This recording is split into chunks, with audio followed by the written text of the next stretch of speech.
started. Does anyone want to get out?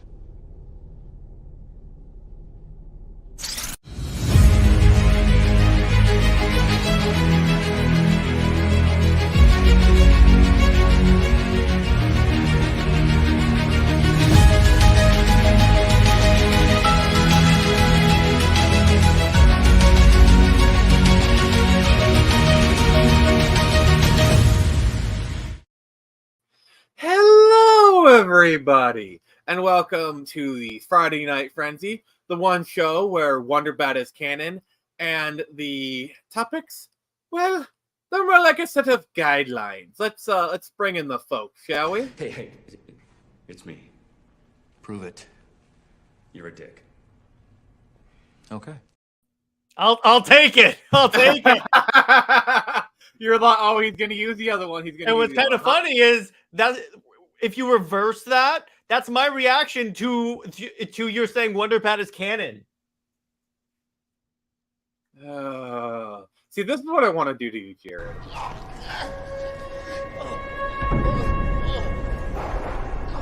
Hey! I'll remember that the next time you need to promote Screecher. All right. And then next up we got... And I have my mind, and a mind needs books like a sword needs a whetstone. Woohoo! Hey, Chris, how you doing, buddy? Hey, doing pretty good, man. It's 3 consecutive weeks of a light show out in the sky, but yeah. Other than that, it's Friday. Aliens? No, Is dude. it aliens? No, we've had thunderstorms for 3 Oh. consecutive weeks. It's weird. I've never seen that before. Hence aliens. Yeah. Pretty much. So, what you guys been up to? Like, tell me, what you guys been doing? I saw the new documentary on the history of DC. Actually, surprisingly really good. And they go into all the like shady stuff with Bob Kane trying to take credit for everything Batman. I was honestly surprised by how honest they actually went with it. So you're saying saying Bob Kane was like this? This is just what they want. You're playing their game. Then I'll play dirty. Don't make Bob Kane sound cool. Yeah. I'm sorry. I'm just going where the clips send me. So. Oh, you know there's a pill for that. What? Sorry, you set me up so good. Hey, for that play one. stupid games, win stupid prizes. So there you go. Crap, mega crap. Oh, you're talking about WonderBat there. Oh. What? Don't you say you talk crap about WonderBat one more time? I'll play the clip. Yeah. Ah, hell, I'll play it anyway. Sorry. Don't be. Well, we all know it's canon that Batman ends up with Batgirl in that universe, so it doesn't really matter to me anymore. Just ask Bruce. Weapons are part of my religion. Just Remember ask that. him. Remember that. Liar! I don't have to lie. Look at any interview for The Killing Joke. What have you done? The dude actually says that he ships Batman and Batgirl. So I'm like, okay. Liar! No, he does. And I'm like, I don't want you giving me like, oh, I think these two belong together. The minute you say Batman and Batgirl, you've lost all credibility. Yeah, that's kind of gross. Like that's yeah. See, I have some footage of when Bruce Timm first pushed that in the Batman anime series writers' room. This was pretty much everyone's reaction. Oh my. No, you know what it was? It was the Skeletor going, what? Yeah. Well, and this was Paul Dini's reaction.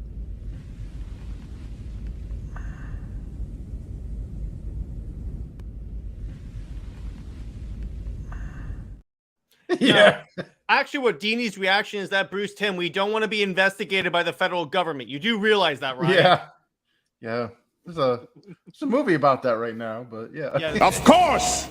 it's a damn good movie, if I may say so myself. Oh yeah. Uh, Yeah, I thought Batgirl was gonna get with Robin. Like that would have made more sense, but no, they wanted. I'm Actually, that relationship no, does make a lot of sense. stop! Please stop! Please stop! This is my stream. I've always felt a star. I've always felt. Well, Jared had some malfunction. I think I'm sorry. We regroup him. I hate you so much. See, this is how it feels, Jared. This is how it feels. Oh, wait until Comics League Dark tonight. I'm gonna have some fun with you. Considering you guys derailed the Under All Two. right, everyone. Chill. You have way too much power. I have all the power. This is my stream, baby. Jared. You didn't see that coming? No, I did.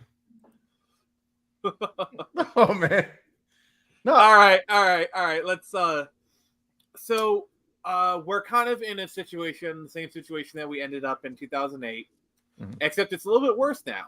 So not only is the Writers Guild on strike, the SAG, Screen Actors Guild, is also on strike. Called it. Yep.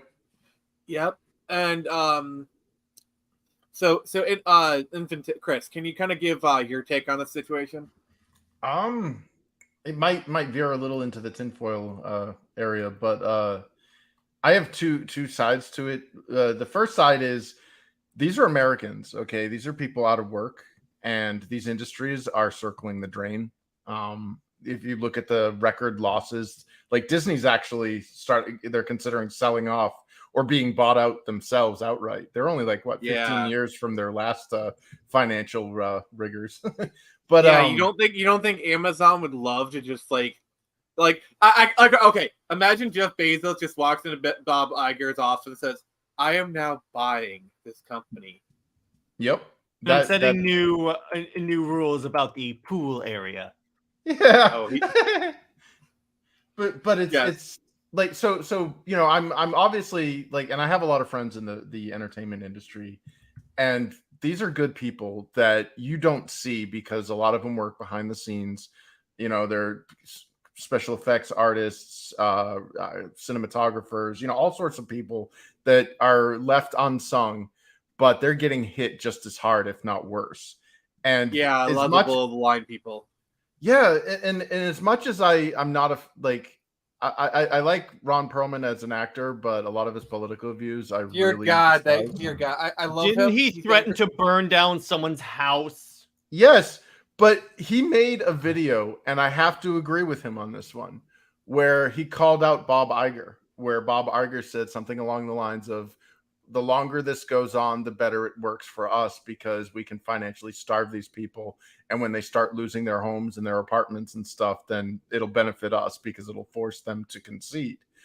And I mean, did they not realize that these people are used to having like next to no money and having side hustles? Like they're all Bob, like, you're in my house now, Iger. And also, like, I don't care. Isn't Bob Iger supposed to be like the diplomat Disney executive, the guy who can like smooth his way through the room? Boy, like, did that work out well. Like, why would he I don't care if this, you know, this is probably a mask off moment for him, but why would he say that in public? I like know. what? Like, why would any of these people say this in public? And actually, like that one industry insider had said, like the goal of this is to wait long enough so everyone like loses their houses and stuff. Yeah. Why would you say that? Well, yeah, the only reason you would say that. Right on this. Shout out to Mandy. She is right on the money. Bob Iger is so out of touch. Yes. Mm-hmm. Well, sorry, I go think ahead. sorry about that. I think the reason why he says it is because he's speaking from a position of power. Mm-hmm. Otherwise, it's just delusional being an ass. But I think he has to realize his power is built off of. It's like that Game of Thrones thing. Power is where we believe it resides. Power is an illusion. It is. You know, power is given, and it can be just as easily taken away. Exactly. You know, it's like where they do the process of you have a group of sellswords come in, and you have a minor lord and a king, who has a rich lord and a king, and a group of sellswords are threatening to kill somebody. Who has the power? Yeah, Is it whoever the can afford sellswords? the swords. Well, ultimately, yeah. But like, what about the with cells? You know, it's like the sellswords have power, the minor lord or the king. You know, it's like power resides where it believes it resides, and power is given. But it, you know, like I said, it's also it's just these people get so full in their heads. I just don't understand it. Yeah, well, it like again, going back to Ron Perlman though, like he called out what Iger said, and he's like, dude, we don't forget, like, screw you. Like, he's like, I'm fine. Like, you're gonna screw me over, but like I can weather this storm. There are good people, you know, production assistants, underwriters, producer, like these people are just gonna be homeless or, you know, completely out of work. Like, and this goes back to my tinfoil thing. So China bought up all these companies, like all of them. Like, we haven't had an American movie in a long time. Like all of those Fast and the Furious movies, all of the Bayformers, all that stuff, those weren't for American audiences. Not at all. The only movies that were for American audiences were the weird ones, the ones that were pushing things that nobody likes. Like when you alienate your core demographic of the family safe, you know, the parents that don't want to babysit their kids, so they put on a Disney movie or whatever and let the Disney movie or like the parents who would like they just want to sit down in an air conditioned theater for 2 hours. They don't care if it's Minions making fart jokes as long as it's appropriate for their kids. They get 2 hours of like relative peace. Yep. But what we're seeing though is a corporate sabotage, where in China they have this term, and I'm kicking myself because I used to know the Mandarin term for it, but the English version is sparring partner. So what they'll do is they'll see a competitor, and because they have an overpopulation, they've weaponized their overpopulation to the point where they have unlimited money. They can just, you know, they are the ultimate consumer base. Like if you're an American entertainment industry and you have the ability to target America, which is, you know, what, a couple 100 million or whatever of potential ticket sales, versus China, which is a third of the world's population. Well, and the problem with China is even China, they've overplayed their hand way too much. Yep. Like manufacturing is starting to move to Indonesia and Mexico. Thank God. And then also China's economy is collapsing by the day. Like there's entire cities that are just empty. That just sit empty, and like they're having their own housing crisis where people are just literally refusing to pay. So China is like 10 years removed from like just completely collapsing. Yeah, and a lot of that is owed to the Chinese people that are sick of the crap. There are a lot of people who were screwed over by the CCP government, and they're like, we're not paying for the, we're not. We bought a building thinking that it was real estate that we could invest and grow our revenue, and you stole it from us. A new challenger has entered the fray. The sportos, motorheads, geeks, sluts, bloods, wastoids, dweebies, dickheads. They all adore him. They think he's a righteous dude. Hey, what's up? Hey, great intro. Hey, Forrester, are you still working on that piece? Yes, it's almost done. Do you want to screen share your work on it and do it live for people? No, because I use my cell phone to draw it, and I stream from the laptop. Okay, all right, just thought I'd offer. So, Thanks, Forrester, you're kind of in there to kind of get like the gist of what we're talking about. What are your thoughts on the whole like the union striking and like China and whatnot? What's your thoughts? I'm not actually up to speed on the conversation. What are we discussing? Jared, can you catch him up, please? Yeah, we're talking about the SAG and writers' strike, how China factors into it and stuff. I didn't up to now realize China was a factor, but yeah, because Chris has kind of given like his insight and whatnot, and like I kind of think the strike is like COVID. It's a scapegoat for problems that were a long time coming. I also the studios are like I think the studios wanted this to strike because this gives an excuse to cancel so many projects, delay everything. I think I'm with you, Forrester. I think this is more of a delaying tactic because this gives them like the perfect cover to just, you know, like we're delaying this film because of the strike, you know, blah blah blah, or like we canceled it because of the strike. I think, I'm with you on that. Yep. Jared, what is your thoughts on all this? Well, I do think it's a fantastic time to be a YouTuber, independent comic creator, what have you, because when these companies fail to provide to their customers what the customers want, they're going to turn to other media or like other sources of that same entertainment. So basically, indie creators are like, I have you now. Actually, exactly that, because it's like, oh, this is our opportunity now, because guess what? We can just tell people, hey, it's like with my book. Hey, if you don't like the way the Justice League is going, come read my book. If you don't like the way Batman / Green Arrow-ish is going, read Creature. Yep. And so thank you, Jared. That's actually a really, really good segue here. I wanted to kind of take some time to highlight some indie creators. And if you've made it this far, please like, comment, and subscribe. You know, the usual spiel that really helps with the algorithm and whatnot. So basically, I wanted to go around, and before we kind of get into other people's, I wanted to let's see what Maddie said. Yeah, we'll get into that at some point. Yeah, for sure. But each of you guys, I want to kind of give you a chance to promo anything. If you got anything you want to share on your screen, please let me know. I'll display it. So, Jared, anything you want to promote? In terms of who I want to promote, well, I want to promote Gabe Al-Taib for Truth, Justice, and the American Way. I read that book. I'm reviewing it this week for Indie Wednesday. It's really, really, really good. It reminds me of classic superhero tales. There's also Jupiter by, let me get that book, as a matter of fact, because I had him on the show.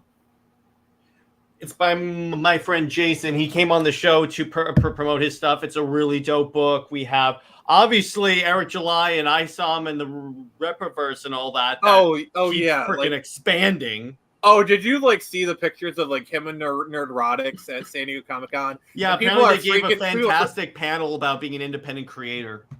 Yeah, and people are freaking out, because what was San Diego supposed to promote? I love that this San Diego Comic-Con, it was actually about the comics this time. Yeah, because no one could show up.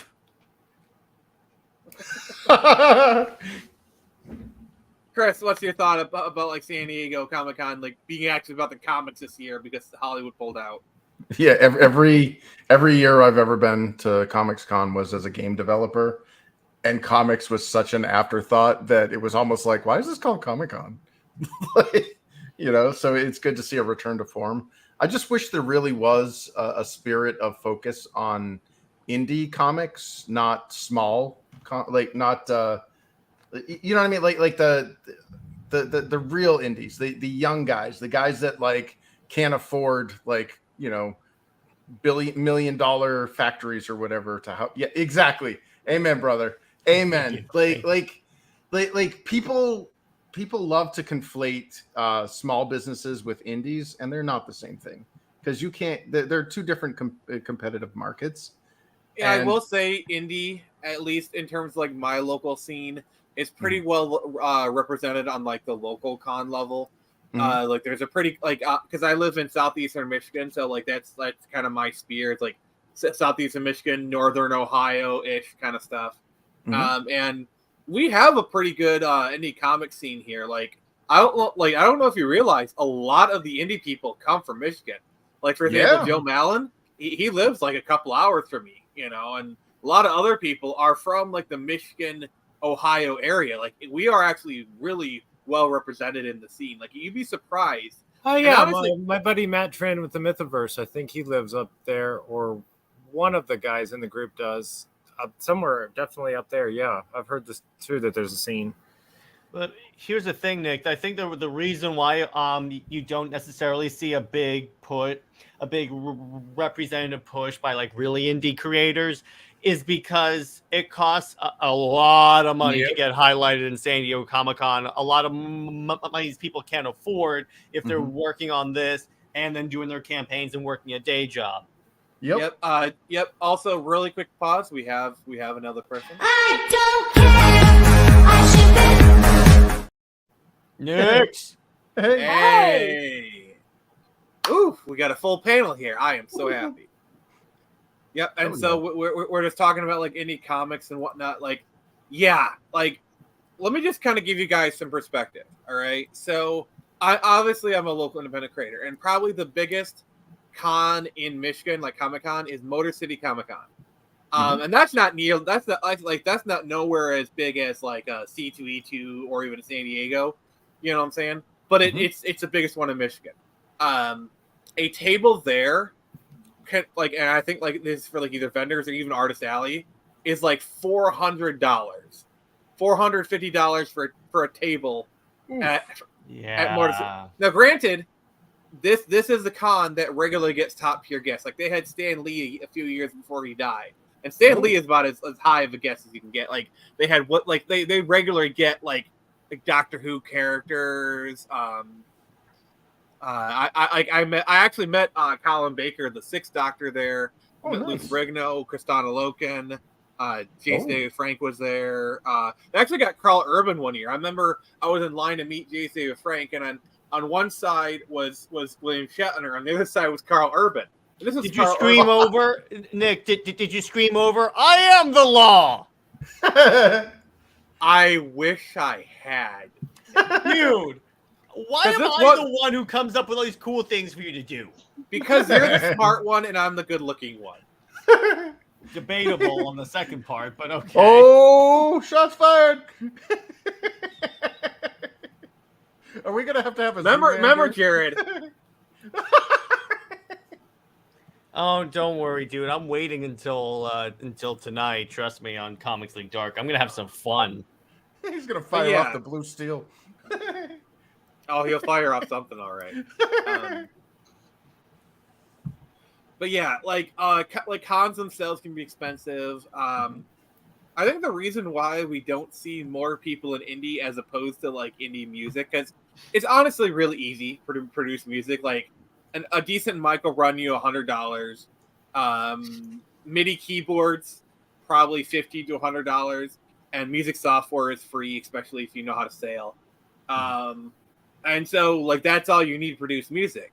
And then like as far as guitars, you know, you can get a halfway decent guitar for like $200, especially if you buy it used. Interface it, you know, it's like you don't need too much to get set up for music. And once you have it, it's there. With comics, it's a lot of continuing cost. Yeah. Because, you know, like let's say a decent music setup with laptop, $1,500, $2,000. You're set for the next 5 years, roughly.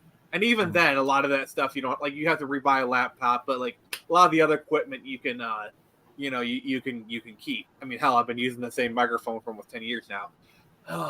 But like, yeah, it's a blue snowball ice. Let me just turn on the camera. Yep, this is my mic right here.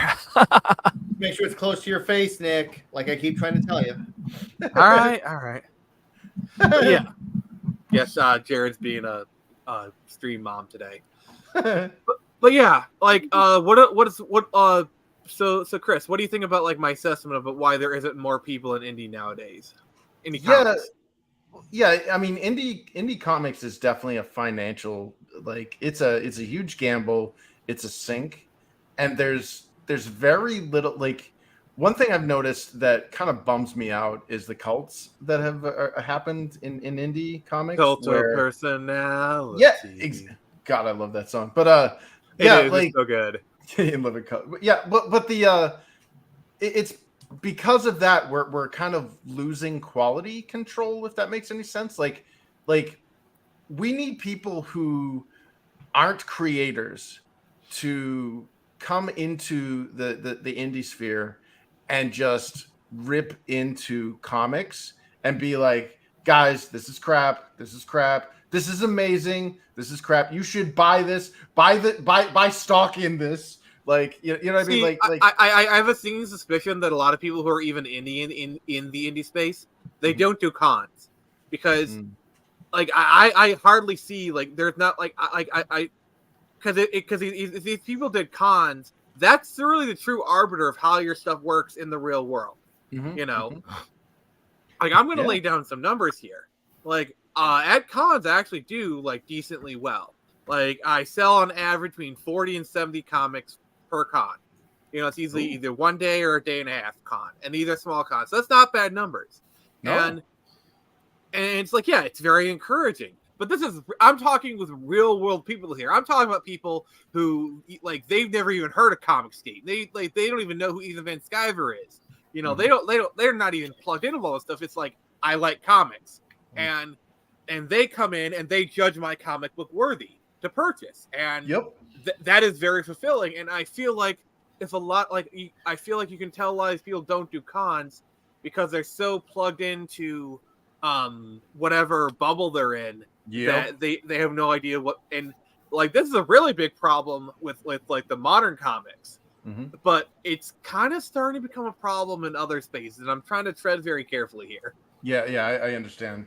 For me, though, it's like part of what depressed me about the mainstream entertainment media was basically all of these companies told me they no longer were interested in me as a customer, and I was no longer able to geek out with my friends about TV shows, books, movies, whatever, because like nobody watched them anymore. People are like, yeah, I'm done with this crap. This is garbage. So I went into the indie sphere, and I started seeing these awesome books. Like, there's some high quality, like better than mainstream quality books. And I'm like, yes, I want this. I want this. So I went on a backing spree. I bet the shit Jared, out of go grab your copy. Jared, grab your copy of V-Some, please. Yeah. All right. And people like back these, but they don't read them. So it's just as bad when you're trying to geek out. Like I was on Broken Compass comics or entertainment, Canadian guy. Him and a couple of other artists in America, and in Germany, they were talking about their books and stuff. And it was like, hey, you backed our book. What do you think of it? And I'm like, I was terrified to tell him. I'm like, yeah, I'll get back to you. Yeah, it's like backing books. It's like a form of clout. You know what I'm saying? It's like, oh, I backed this book. They'll post like, oh, look what came in the mail today, and it's like, oh, cool, and then it goes on the pile. Also, speaking of comics, I do have to show this off. It's my stream, so. Ooh. Hell yeah! Yeah, baby, physical. It's a reality. Yep. Let's do it. 2100 Samurai issue 3. Also, just for people, because I know people are going to refer to this later. I got the trading cards. Oh, there's issue 1. Wait, I got the trading cards for those. So they should be critical. My distributor, Critical Blast. The comic book should be at his place now. Nice. He said he'll get to it on Sunday. So late next week, we should be shipping this book out. So, Jared, you'll get issue 3 here soon. Well, you're getting Blood and Steel. You'll be getting Blood and Steel here. I happen to have taken out a little sampling of my favorite indie books that I acquired. There is ISOM, awesome. Thin Blue Line by Micah Barron. You need to get the guy on obvious reasons. This okay book called Screecher. Oh, I hear the writer is kind of. I hear the writer Screecher is kind of a hack. So. Oh. He's no Zack Snyder. Let me put it that way. No. He thinks he's Zack Snyder, but he's not. Truth, Justice, and the American Way by Gabe El Taib. Hell yeah. And Jupiter by Jason Sandberg. This is nice. the book that just came in. It's so good. Okay, Nice. okay. Now here's the question. Have you read them all? Yes. Yeah. See, like that's. I want that. We need more of Jared. I've read. We need more people like Jared. We need more like you, buddy. Here's how you can check that. Pretty much all of these have a review video on my channel. Yep. So, Hell yeah. all right. So, Nix, Forrester, you guys are going to be kind of silent. What are your thoughts on all this so far? Ladies first. Okay. Well, I have to agree with Chris. I think a lot of people kind of fell off from an assortment of media when companies began telling us that they don't want our business because we participate in the wrong sync and the wrong speed. I think it's great that a bunch of people, very creative and talented people, have taken that kind of into their own hands, said, okay, well, we don't need you. We'll go make our own stuff. With blackjack and hookers. Exactly. I think the indie fun movement fact. has been. I almost called my company Blackjack and Hooker Comics. Because like, okay, story time. So I was with this company called Dark Elf Designs. The guy Brian, he was like my mentor. Around 2019, we had a bit of a falling out. Differences of opinion and whatnot. So I left the company and I formed my own. And at the time, like I'm gonna form my own company, comic book company with blackjack and hookers. And like I was so close to calling my company Blackjack and Hookers Comics or like BJ and H Comics. Just like I was so close to doing that. But like I chose the Phoenix because the rising from the ashes, like the dead being reborn, stronger than ever, stronger than before. Sorry. I will say, Nick, having known you for approaching 2 years now, that is entirely believable that you would name your company Blackjack and Hookers. Honestly, if I went down that route, I probably would have eventually shortened it to like Blackjack Comics. Yeah, because you can't exactly put and hookers on the comics. Yeah, and BJ and H, it's kind of weird. It doesn't really work off that well. So if I would gone down that road, I would probably I'd just be like Blackjack Comics. And like my symbol would probably be like a silhouette of a blackjack. Nice. But funny. yeah. Okay, I'm gonna make a bit of a evil confession here. Oh no. Indie Comics has a readership problem in that everyone, and I'm no exception, is a wannabe creator. We don't have any just pure audience or very little pure audience that isn't actually trying to break in themselves. And whenever I have a follower who doesn't have a book and then they announce their book, my emotion is something like, Chasing Amy, where there's another one bites the dust. That's how I feel. And I mean, I want them to succeed. It's evil, but it does highlight a problem. We have a serious. I mean, also you see that a lot where it's like they'll come in, they'll do one book, and then they dip out. Like obviously someone like me, I've proven to be in for long haul. Like I literally like issue 3. It's like if that doesn't mean I'm here to stay, I don't know what does. But like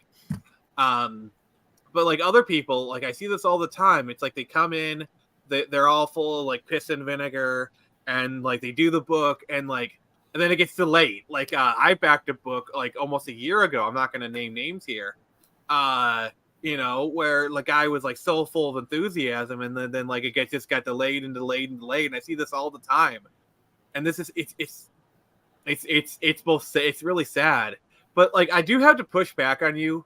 As far as like I really don't like the whole like it's all just we're all just buying from each other thing, because I bring in the conventions thing. Like this is how you can tell that a lot of people are they're online only, because if you go to cons, there are tons of people who buy my, like I guarantee you 95% of the people who buy my comics at cons are not creators themselves. They're just comic fans and they like indie comics. Like I've had people where it's like they buy like the preceding issues because they like it.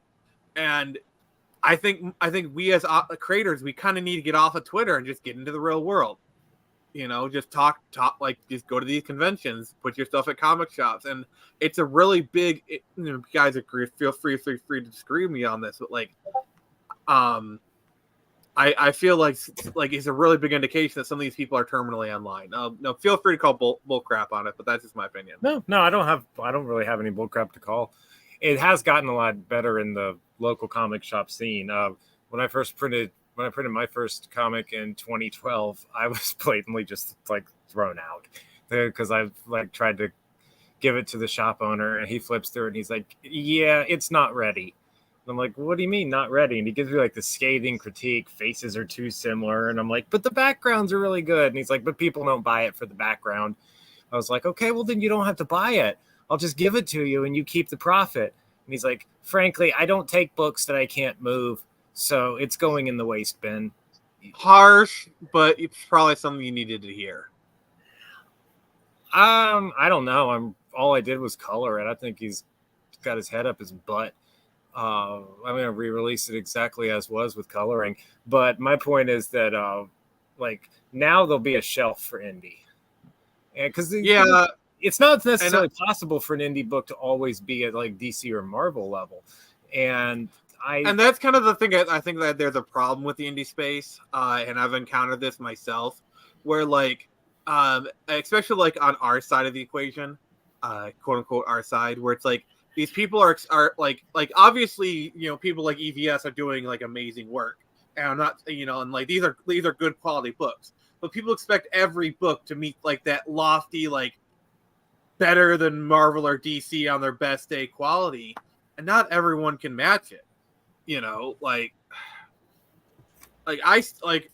I'm proud of what I've done, but like even still, like I'm not on these guys' level, but it's still a good, you know, good, decent quality and whatnot. You know, it's like, I don't know.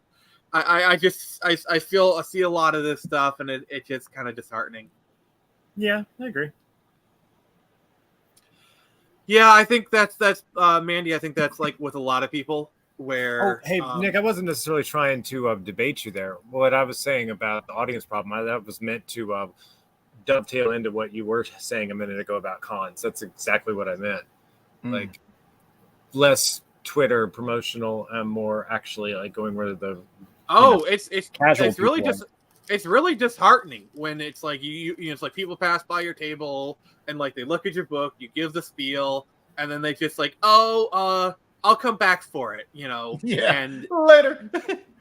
yeah. It's like I know it's bull crap, you know it's bull crap, but because I'm at a con, I'm trying to like. One thing that I've had to learn is I need to exit gracefully, you know, where it's like when they turn it down, I still need to be nice and just, you know, be all stuff because you never know. Even if they don't buy it, you know, they could be like, oh, hey, I was at this other booth. Oh, you want samurais? Oh, there's this guy selling these like really cool samurai comics. They weren't for me, but you might like them. Kind of. Mm-hmm. It's like you never know, and so like and also Mandy. Yes, your criticism was harsh, but it was very much needed, and I do appreciate it. Also, try non-comic scenes too. I've made some pretty good sales at regular art shows. Oh, nice. Well, I think that's kind of the key point that's missing from indies, is that constructive criticism. You know, like my day job, I work as a user experience or UX designer. My entire livelihood is based on user feedback. Like that's, you know, there's that saying, you can't treasure what you can't measure. Like it's in the best interest of every indie comic book creator to grow their comics. Like they want to be the next Marvel. Like I think it was something EVS said, and he was spot on. He's like, I don't want to be punk rock. I want to be the mainstream. Like that should be our goal. I mean, I'm literally building my own comic book universe. Like by the way, Current Samurai takes place in the same universe as Screecher. Nice. Project Axis takes place in the same universe as all this stuff. Like all my comics are gonna take place in the same universe. Like this one takes place in the future, obviously, but it's the same freaking timeline. It's like I'm gonna have crossover with these characters. I'm building my own universe. I'm gonna have my own Avengers style team. Like I already have like plans for like big crossovers, like event level stuff, you know. But like from a sorry. No, it's okay. But what another I wouldn't say like massive issue, but it's a problem is that a lot of these other indie creators have a massive ego that they don't take like constructive criticism from their audience, because to a certain degree, you're going to have detractors like Eric July has it, that they'll just criticize you to criticize you. But if they love moving the goalposts. I've seen it so many times. There's actually a Twitter account called Ripperverse Goalpost that tracks that. I love that account too. But my point is that I've seen a lot of indie creators that people give them respectful criticism, like, hey, maybe improve on this, or maybe this. And then the creator snaps at the fans. And I'm like, you do realize that unlike Marvel and DC, you don't have like the cushion of this massive corporation. It's just you and your reputation. Total honesty. I've reacted that way to criticism myself. Like I'm just being fully honest. Like I've done that same mistake. Like I have made that mistake myself. And I'm not saying like I've had to get over it, and it's something that like sometimes I struggle with it, and it's an issue that I need to deal with, and I'm like putting it out there. That is my problem. But I do want to say one thing about the criticism thing.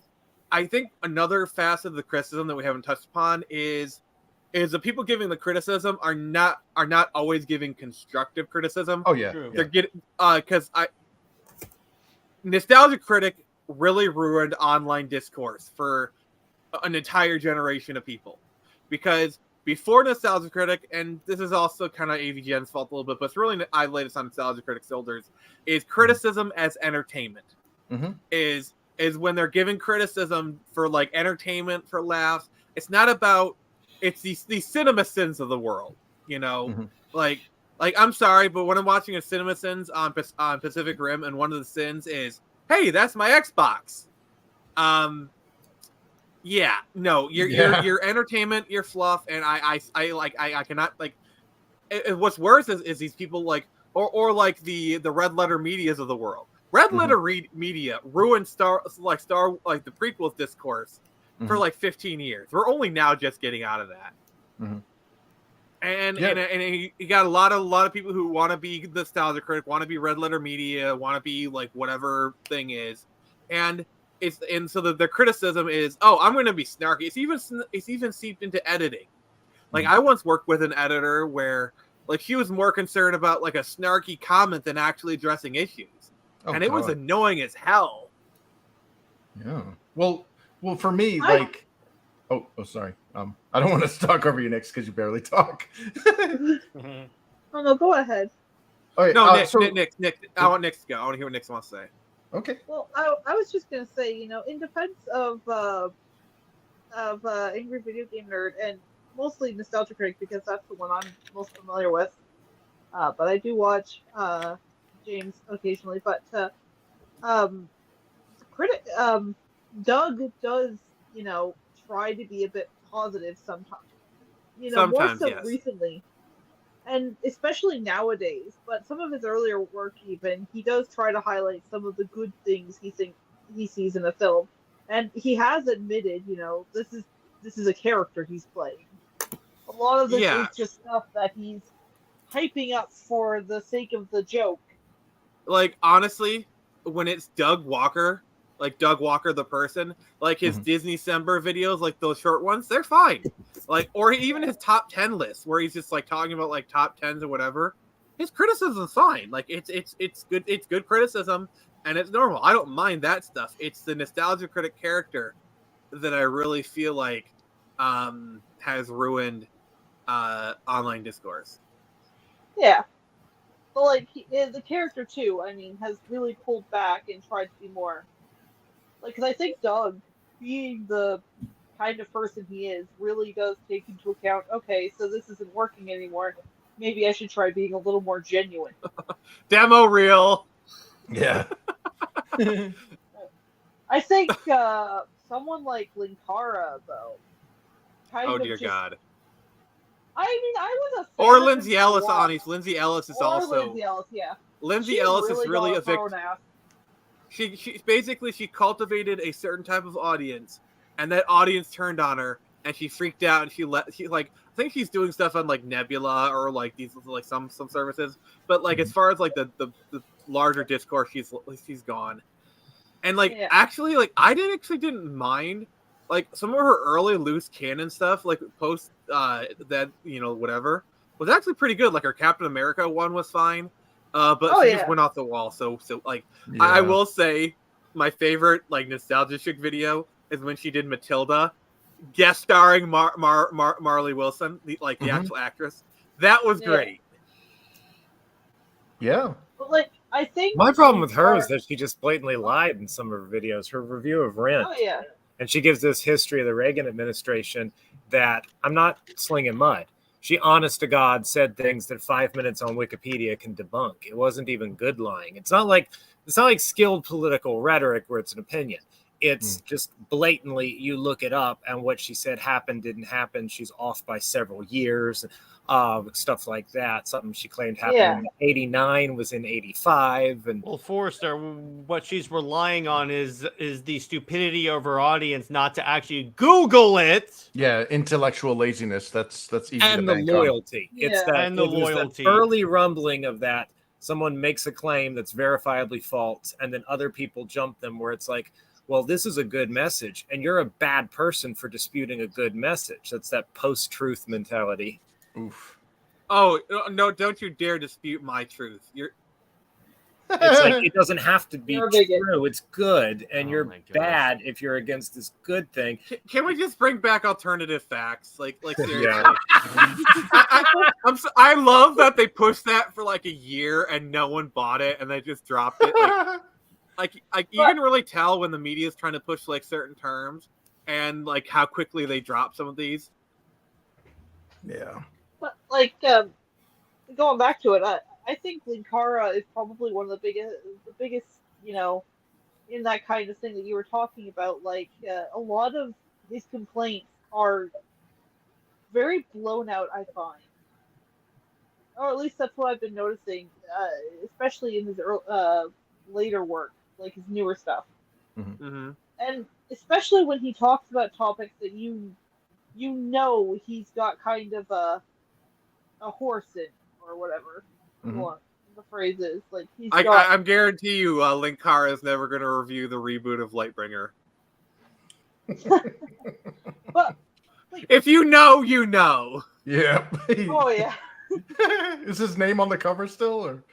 I don't know. I know someone else is doing it, and he's got like this big stick up his butt, but like it's just great. Yeah. But anyway, like Nick, you're saying, like I've been saying you notice it a lot more in like his newer stuff, or at least I am.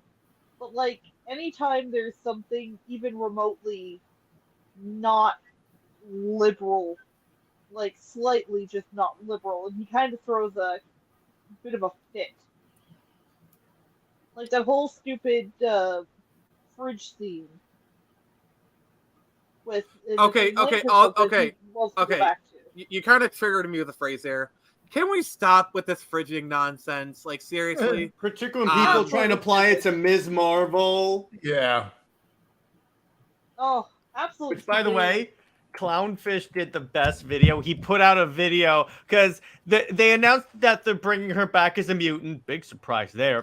But I mean, it's not like every one of us called that. No, but everyone was all the Ms. Marvel stands are so pissed. So then they're like, "Oh, it's okay to hate on Ms. Marvel online now."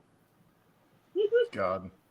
My favorite is when they try and market her as the heart of the Marvel universe. I'm like, arguably that's Spider-Man. Oh, that hurts. No. Or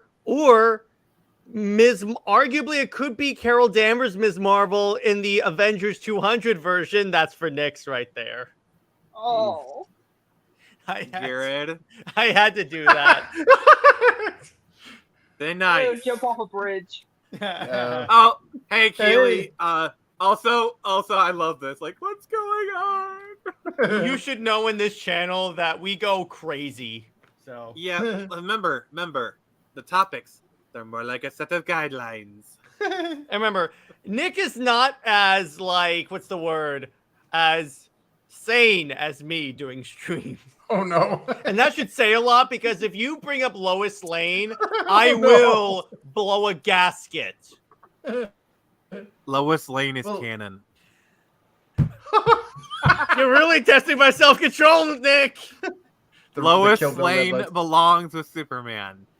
Okay, now where's that Mallrats clip? Yeah, where's that Mallrats clip? I need that. Oh man. I want to. Lois Lane is the best character ever. Only character better than Lois Lane is Steve Trevor. Oh no! Did he just eat himself? I broke him! I did it! Speedrun strat! That's speedrun strat for you right there. There's a knock at the door.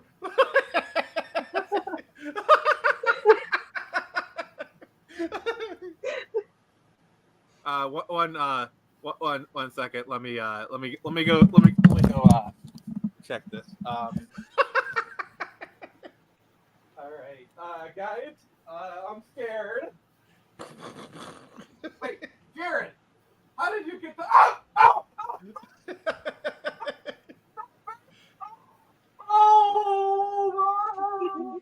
That's right. The live stream became a snuff film. Jared, why did you do such a thing? I thought we were friends. And now he's teleported away. Now he's. Jared, why did you do that to me? Why? But Keely, I like Keely's comment. Why does Lois Lane look like a 13-year-old boy in My Adventures with Superman? Yeah, that was weird. And have you guys seen what Deathstroke looks like in that show? Yes, I thought what the hell is going on with this? Dude, I thought they blackwashed Only good stuff. Deathstroke for a second because they showed him with, was it Livewire or whatever? Yeah. And I was like, they're like, did you see what they did to Deathstroke? And they have this like masculine black woman with like what is it, with Tiger King's mental illness haircut. And I'm like, did they just turn Deathstroke into a masculine black woman with Tiger King's haircut? I like, will say, no, poofed her on the other. I'm like, whoa! It's the dandy. But I will say, yeah, no matter how they basically turned Deathstroke into a Tumblr sexy man. exactly, this whole show is Tumblr-ish. But the only good part is that you have Lois Lane. You have other people insulting Lois Lane constantly and telling her she sucks and she's a liar. I love that. I'm eating popcorn at that point. This show feels like the script were written literally 10 years ago and just sat in a drawer. And people are like, "Oh, we need a Superman show. Oh, I have these scripts right here. Oh, I'll take them. No, Nick, it was written by people on Tumblr. Here's how I know that. Have you seen the people on Twitter are like calling Clark Jared, a himbo? That's the joke. No, I know. 15 years ago, Tumblr was at its height. It feels like it was written for 2015, 10 years ago, with 2013 Tumblr. That's even worse. Like it was written for 2013 era Tumblr, and they just never like developed it. Now they are. Yeah. And also, for the last time, I will say, can we stop having can we have one Superman origin that doesn't include Lois Lane, please? A Sailor Krypton. What they were trying to do with that. Wait. What that's actually based on is that in the new 52, Clark had nanotech armor that would like form around him. It's just for some reason. No, wait. For some reason, and this is before the nanotech thing became like overplayed, but for some reason they did this with Masters of the Universe. They have to put in the Sailor Moon special effects. I love how Nick left his own show now. Okay, this is my show now. Welcome back. Yeah, like, oh my god. Oh, dude, they destroyed He-Man. So, okay, before we get onto that, there's kind of been something that's been sticking my butt for a while. So, with the Ocean Gate disaster, I rewatched Titanic, and there's kind of a detail that I really want to talk about that, like, everyone seems to be willfully ignoring. So, if you watch, we're talking about the door. Yes, we're going there. So, if you actually watch that scene, okay, they make it explicitly clear that two people cannot fit on the boat. And there's literally, and not only that, but there's not only a scene where Jack kind of just looks off and he just nods to himself. Like he's literally saying to himself, "Yep, I'm gonna die." And like they communicate it as clear as freaking day. Why has this become a meme for the past almost 30 years? When the movie explicitly, this is not subtext. They make this very clear. Like literally, like he tries to get on the boat, the thing, and he can't. You know, and literally there's like a 2-second shot of him like looking off, like yeah, like I'm gonna go on cam, kind of show you like he's kind of like, you know, where he kind of just nods to himself, like yeah, I'm gonna die here, and it's like. I just don't understand why people made it such a meme over all these years. And the movie makes it like as clear as you can. Does anyone agree? My Does younger anyone cousin agree with that assessment? Does anyone agree with I that? haven't seen Titanic in many years. Oh my god, it's gotten so bad. My younger cousin, I was like, yeah, I watched Titanic. It's really good. She's like, I'm never gonna watch that. Why doesn't he just get out the freaking door? Blah blah blah. And I'm like, they make it very fucking clear he can. It'll tip. It literally goes to tip. Like I watched it with my friend a few years back, and I'm not usually like the type of person who gets very emotional at movies, or at least I used to be. But then ever that's a since tearjerker. Titanic, I've just kind of. Yeah, like it kind of falls into that pit that a lot of 90s movies do, where they mix practical and digital effects, where like the movie holds up better than like movies that were released like five weeks ago do. You know, like Jurassic Park, T2. A lot What are of you movies talking in the about, 90s. Nick? That last part of Flash with all the cameos was peak visual effects. It's like a PS2 sound. All right, so Jared has been permanently banned from ever appearing on my streams ever again. Rip. I know the ship sunk. That's about all I knew. That's funny. That's a funny thing because it's like, yeah, like, what do I care? It stunk. Dude, Yeah, Rose is like- such a bitch in that movie. No, you know what's hilarious about that movie? They literally spoil it. It's been spoiled by history because we go into that knowing the ship's gonna sink. Oh, Mistakes. So fun fact. I remember when remember those VHS tapes? Like it literally came on two big VHS tapes. Yep. I remember when I sat down to watch it. My sister was like, "Oh, spoiler alert! The ship sinks and everybody dies," and I was just so mad that they spoiled it. I think there's like a statute of limitations when it's more than 100 years. So next you're gonna tell me that Darth Vader is Luke's father. No. Or that Bruce Wayne is Batman. Spoiler! Or that Soylent Green is people. What? Oh my good lord! Or that Captain Marvel is a terrible movie. I knew what it was going to be that's- about because I had seen the made-for-TV Titanic. I think George C. Scott was in it, and that they rushed out like 6 months before the movie to try and capitalize. Anybody remember that? Yep. No. Yep. Well, dude, the sequel sucks too. Really went downhill fast. I actually heard that BBC made like a mini series off of Titanic based off of 2012, which has like little different facts on it. Mm-hmm. Yeah, They did. It's a mixed bag. It's nothing like the movie. It's borders on a docudrama almost. It was made by Julian Fellows, who wrote Downton Abbey. Nice. Because Downton Abbey starts after the Titanic sinking. Yeah, that's the pilot episode is all about that. That's literally the opening sequence as they learn about the Titanic. Yeah, You're telling Titanic me- and Downton Abbey have that weird relationship that like Scarface and Miami Vice or Gangs of New York and Copper, where there's like these And two GTA unrelated. Vice City. It's like this unrelated TV show, but it functions as a perfect sequel. So you're telling me we can restore the Titanic first? There you go. All right. I've been trying not to avoid curse words, but you have earned this. Fuck off, Claude. Did I you can't guys- be the only one who thought about that. Did you guys know that the designer of the Titanic went on record as like he actually designed the boat, the ship to have enough rescue ships or whatever those boats are, the escape boats and all that stuff. And the owner of the ship removed them all, went over his head and removed them all because they looked aesthetically unappealing. And since this was a big publicity thing, they removed them all. And the designer went on the ship and went down with the ship and died. Also, the other thing to note is back then, lifeboats were based off of tonnage and not capacity. Mm-hmm. Technically speaking, Titanic not only met its requirement, but it actually exceeded it by a significant margin. But it still didn't have enough boats for everybody on the ship. Mm-hmm. So that's another thing. Like they actually addressed it. I think. Well, I know they talk about like not enough people, but like, they don't address the tonnage thing. So this is something I actually heard from my grandfather, and I don't know how true it is. I never looked it up myself, but he said that this is something nobody really talks about. Like, why did the boat sink? Like, because it was supposed to be unsinkable. He said it was because when they were building it, they cheaped out the materials. Basically, I hear that was part of it, Well, also, the thing is, it's the way that Titanic struck the iceberg. Like, I guess, Yeah, that correct me if too. I'm wrong, Chris. If they had hit the iceberg head on, they would have survived.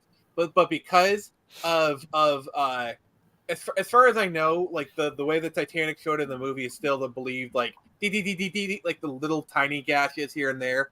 Basically, the amount of water that was coming in was too much for the thing. Mhm. Well, and if you want to wear a tinfoil hat, it was important for the people who died to die, because if you look at the ship manifesto, how many of the world's millionaires were on that ship when it went down? Like powerful economic factors that were suddenly How many of them wiped out? survived? Yeah, very few of them actually, and the ones that did survive suddenly had massive wealth gains. Very strange. Woohoo! I mean, and besides, we all know it was the Olympic anyway. Yeah. That was the spaceship ship? I've got a Titanic story. The house I All live right. in was Say built. your story, Forrester. And then The house I live in was built for a cousin of my grandmother, who was obviously not born yet. Georgia May and her husband Albert Rosencrantz, who owned a laundry business, and they started construction on the house in 1909, 08. Something. It took about almost 4 years to build because there was, a brick, and brick building was slow then. So they went on a European vacation. They were going to return via the Titanic, and he ended up getting food poisoning in England. Oof. How? Oh, Which was a really lucky break. You want to? Okay, I'm going to say English this food. How little. would they? I'm going to say this little anecdote about lucky breaks, and then we're going to kind of get back to the topic. Mm-hmm. So, did you know that Seth MacFarlane was supposed to be on one of the 9/11 planes, but I think he missed his flight? Yep. God for that. Well, some would say that's a missed opportunity, but I'm not going to say that. But anyway, so getting back to like the comic stuff. So Jared, the show was supposed to be about like unions, both comic and video game. I wanted to kind of expand upon it, but let's cover that now. So I want to just talk about the video game portion because I think Chris could give a lot of insight into this. Chris, obviously we know like the big reason why video game unions haven't happened is because of replaceability. Do you see that changing anytime soon? Sorry, you were saying what didn't happen because of the the reason we haven't seen a video game union is because of the replaceability. Because we've talked about this before, and I didn't want to like repeat ourselves. Yeah. So I was just kind of skipping that whole thing. But do you think that sentiment is changing? Do you think a video game union is becoming more possible? No. If anything, what I foresee happening is a lot of these AAA companies are going to start closing their doors permanently. So we're in a consolidation period. We're looking at a massive. We're on the cusp of it right now, and and here's the thing: is people have been decrying the end of the industry for decades now. But what we're seeing is a bubble that's just getting bigger and bigger and bigger. They're like, oh, but they're making record profits. Yeah. Do you remember when Activision Blizzard made like record profits and laid off 800 employees? Like, so what you we're think seeing. Sorry. Do you think what we're going to see is kind of similar to like, because like how we have like 4 or 5 media companies that rule like Hollywood and television? Do you think we're going to see something similar when it comes to I think we're actually already in that. Yeah, like, I think we're already seeing that. Like it's like Take-Two, Embracer, Microsoft, Sony, Nintendo are like the big media companies. Sega Sammy's kind of like the News Corp of the video game industry. Oh, Sega Sammy's in dire straits, man. They're going to be bought out anytime soon. Well, the problem with Sega Sammy is the Sammy portion. Honestly, the only reason Sammy bought Sega was to give them a better public image because like Sammy is like a really notorious company, and Sega, while it's doing okay, it can't prop up an entire company, which is like that's kind of the thing that the problem that Sony's having is where PlayStation is its most profitable division. Everything else is just doing varying terms of okay. Well, even the PlayStation isn't doing all that well. In fact, those PlayStation 5s are all sold at a loss, and thanks to predatory scalpers and marketing or online marketplaces, all of those PS5s that have been bought up by scalpers and stuff that are sitting in warehouses have cost Sony a lot of money because there's no recurring revenue coming in. There's no software sales for those coming in. And despite the fact that PS5s have sold record numbers, nobody owns them. And the people that do own them are fewer than the number of sales that are made. Like there's warehouses full of these things by scalpers. And on top of that, there's no killer app for this current generation of consoles. Let me ask you a question. How much Mm-hmm. how much of an effect do you think the Steam Deck has had on the larger video game market? Well, I see Steam Deck kind of in like the Republic of Gamer had like the Nomad or whatever it's called, like the Ally. Yeah, the Ally. Like PC gaming will always be the kind of, and I hate saying this because the PC Master Race, but like games are built on PCs first, so PC gaming is kind of where we see like the last hurrah. That's the last bastion, and when that goes, we're in trouble. And what we're seeing I don't think gaming is going to go away entirely. I think like I think AAA will. I think what's going to happen is we're going to see the video game landscape become a 2-platform race. You're going to have PC, and by that I mean like Microsoft PC. And we're probably going to see consoleized PCs coming here soon, and more PC handhelds. I think those are coming, and then Nintendo, because like Nintendo has like proven they can weather any storm. Yeah. And Nintendo are the trendsetters. The Steam Deck would literally not exist without the Switch. Yep. I think Nintendo is going to become the Macintosh of the video game, like the Apple of the video. It already is, but like. Well, with all these games as a service stuff like that Microsoft's been rolling out, they've thoroughly proved the there's no reason to own a console anymore, or at least a non-Nintendo console, because they have this Game Pass, and it's like, well, I'll just play it on my Windows PC. And cloud gaming, you can play a game from your phone for freaking sake. Or even with Sony and their exclusives. Like for example, Spider-Man 2 is coming out. I was like, I can't wait to play that game in 4 years. Exactly. That like the problem with these next gen consoles, obviously they launched during COVID, which was a huge blow to their sales, but it sucks because like, was it the Switch like exploded during lockdowns where people are like, shit, I got something I want to play, but they had no killer apps because all of their developers were at home or stymied development. So you launch a platform and you have no reason to buy it, nothing to play on it. Like people didn't buy Nintendo. Animal, can we just give a shout out? Animal Crossing was literally the perfect game at the perfect time for COVID. Yeah, it launched right as COVID was happening. It was a perfect game for a lot of people being locked in their house. That's why it sold so well, and it's a good game. And here's the thing: the Series X had a perfect opportunity with Halo Infinite coming out. Yep. And then Halo Infinite drops the ball severely.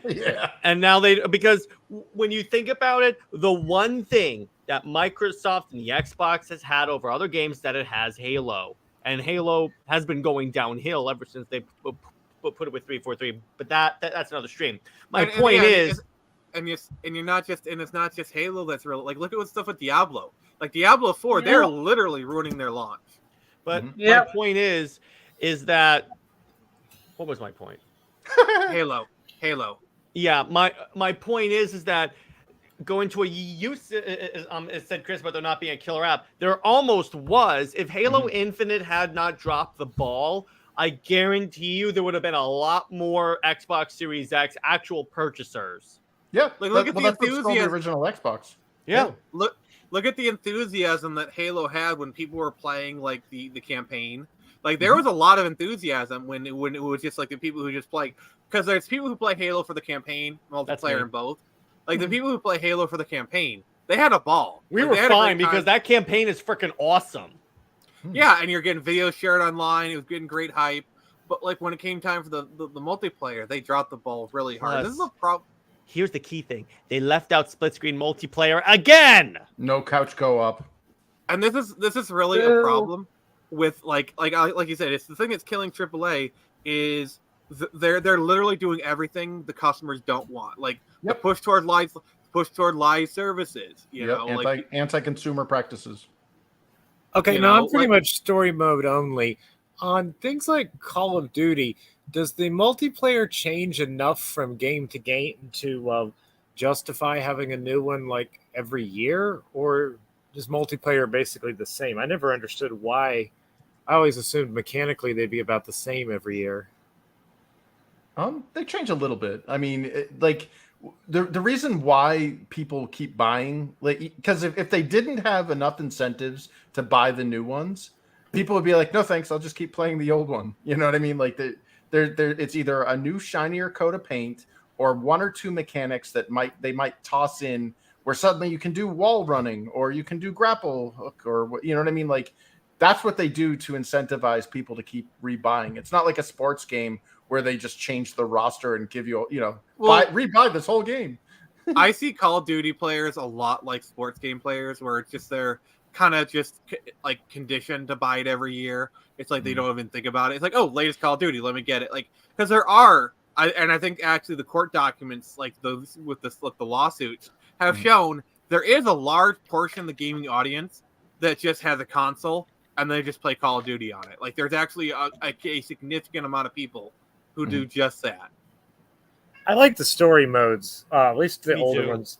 I'm behind. I want to play Cold War soon, so I've been doing a replay of the first two Black Ops. But to me, they're just like novels on the television. So It is. It's like an action movie. But Yeah, the basically. thing about playing Modern Warfare 2, it is fantastic. But my other point is that going off to exclusives, a lot of these games are being made non-exclusive anymore. Yep. You have games going to PC, you have games going to console. So I'm like, What's the point? What's my incentive? Because the point of an exclusive is that you're supposed to want to buy the console. There were people when Halo first came out that bought the console just to play Halo. Now that it's on like PC, why would we buy the console? Why would I buy a PlayStation to play Ghost of Tsushima when I know for a fact it's eventually going to come to PC? Yeah. Do you guys want some inside baseball on that? You're paying go ahead. to play it No. now. Jared, Yeah. Chris. So when I worked on multiple multi-platform games. Okay. Those are very bad. Like people are like, oh no, everything should be multiplayer or multi-platform. Or cross-platform or what, no, they shouldn't, because that is financially damaging to the developer, not the publisher, but to the developer.